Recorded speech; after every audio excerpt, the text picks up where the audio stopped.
بما أن في مسجد النبي صلى الله عليه وسلم أبي أصف لكم النبي صلى الله عليه وسلم كيف خلقه الله وماذا قال الصحابة عنه.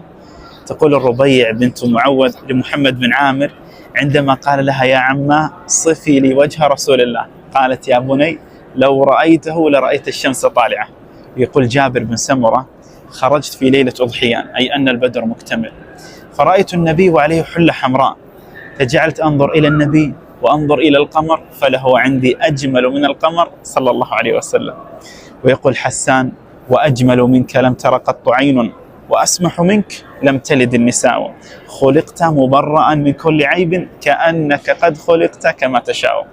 ويقول كعب: إن الرسول لنور يستضاء به، مهند من سيوف الله مسلول. وعلي بن أبي طالب سئل: يا علي كيف كان رسول الله؟ قال: من رآه من بعيد هابه، ومن رآه من قريب أحبه صلى الله عليه وسلم.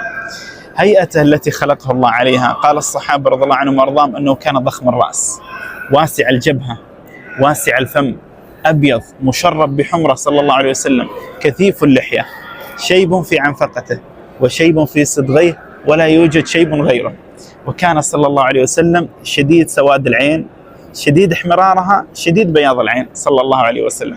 وكان أشم الأنف، وكان صلى الله عليه وسلم رقبته كإبريق فضة من صفائها، وكان عريض ما بين المنكبين صلى الله عليه وسلم، وخلف كتفه الأيسر شعيرات سود التف بعضهن حول بعض، هذا هو خاتم الأنبياء والمرسلين.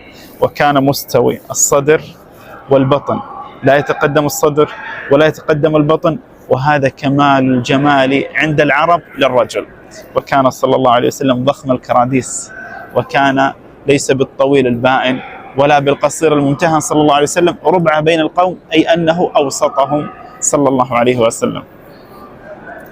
وشيء من حركاته ووصفه صلى الله عليه وسلم في حديثه، الصحابة رضي الله عنهم وارضاهم قالوا عنه أنه كان إذا تعجب من شيء قلب كفيه وقال سبحان الله.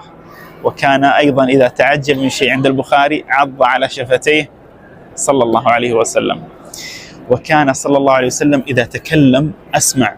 تقول أمنا عائشة: لم يكن النبي يسرد الكلام كسردكم هذا، إنما كان كلامه فصلا، لو شاء العاد أن يعده لعده، من وضوح كلامه صلى الله عليه وسلم وفصاحته، حتى أنه يوم من الأيام خطب صلى الله عليه وسلم على المنبر، فلما انتهى من خطبته قال أبو بكر: يا رسول الله ما رأيت أفصح منك.